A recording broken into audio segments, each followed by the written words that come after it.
और सत्ता में अब बात उन 48 लाख छात्रों की जो कल तक निराश थे, हताश थे, उनके चेहरों पर मायूसी थी। लेकिन आज उन 48 लाख चेहरों पर एक खुशी है और आंखों में उम्मीद है। हम यूपी पुलिस भर्ती परीक्षा में हुए उस पेपर घोटाले की बात कर रहे हैं, जिसे लेकर TV9 भारतवर्ष की खबर का असर हुआ है। जिस पेपर घोटाले को लेकर हमने 48 लाख छात्रों की आवाज जोर शोर से उठाई, उस परीक्षा को आखिरकार रद्द कर दिया गया। प्रदर्शन कर रहे छात्रों की मांग पर उत्तर प्रदेश की योगी सरकार ने बड़ा एक्शन लिया है। सरकार के फैसले के मुताबिक 6 महीने के अंदर इस परीक्षा को दोबारा कराया जाएगा। और सिर्फ इतना ही नहीं, आज यूपी के सीएम योगी आदित्यनाथ ने साफ साफ ये भी कह दिया कि दोषी बख्शे नहीं जाएंगे। अब इस केस में एसटीएफ भी जांच कर रही है और कई गिरफ्तारियां भी की गई हैं।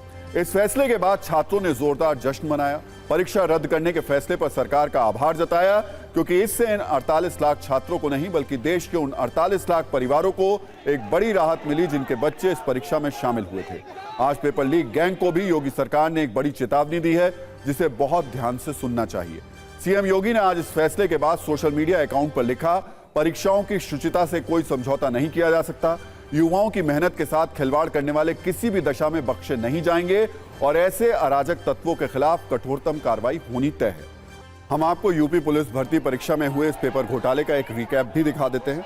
उत्तर प्रदेश में 17 और 18 फरवरी को 60,244 पदों पर एग्जाम हुए थे, लेकिन 60,000 पदों के लिए 48 लाख छात्रों ने परीक्षा दी और परीक्षा से पहले ही पेपर लीक का आरोप सामने आ गया। कई छात्रों के पास पहले से पेपर मौजूद होने का दावा किया गया, इसके सबूत भी सामने आए। इसी के बाद छात्र दोबारा परीक्षा कराने की मांग पर प्रदर्शन कर रहे थे, जिसे योगी सरकार ने मान लिया और अब छात्रों की मांग पर पुलिस भर्ती परीक्षा रद्द कर दी गई। अब यूपी में पुलिस भर्ती परीक्षा तो रद्द कर दी गई, लेकिन अब भी छात्रों के मन में मुश्किल सवालों से भरा हुआ एक प्रश्न पत्र है, जिसमें भावनाएं हैं, संवेदनाएं हैं, सवाल है और सबसे बड़ी बात यह कि आज इस प्रश्न पत्र को हमने देश हित में और छात्रों के हित में लीक करने का फैसला किया है। इस प्रश्न पत्र को बहुत ध्यान से देखिएगा, क्योंकि इसमें छात्रों के जरूरी सवाल हैं। सवाल ये कि क्या 6 महीने के अंदर सरकार सारी व्यवस्थाएं ठीक कर लेगी? क्या सरकार ये गारंटी देगी पेपर लीक दोबारा नहीं होगा?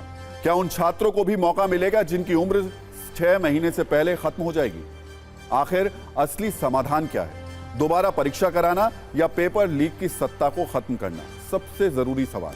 बार बार परीक्षा से छात्रों के समय की जो बर्बादी होती है, उसका हिसाब कौन देगा? फिलहाल यूपी सरकार ने छात्रों की मांग पर परीक्षा को रद्द तो कर दिया, लेकिन फिर भी यूपी में हुए इस पेपर घोटाले को लेकर विपक्ष को सरकार पर सवाल उठाने का मौका जरूर मिल गया है। आज परीक्षा रद्द करने के फैसले के बाद कांग्रेस सांसद राहुल गांधी ने लिखा, छात्र शक्ति और युवा एकता की बड़ी जीत। उत्तर प्रदेश पुलिस परीक्षा आखिरकार निरस्त की गई। संदेश साफ है, सरकार कितना भी सच को दबाने की कोशिश करे, एकजुट होकर लड़ने से ही अपना हक जीता जा सकता है। जो जुड़ेंगे वो जीतेंगे, जो बटेंगे वो कुचल दिए जाएंगे।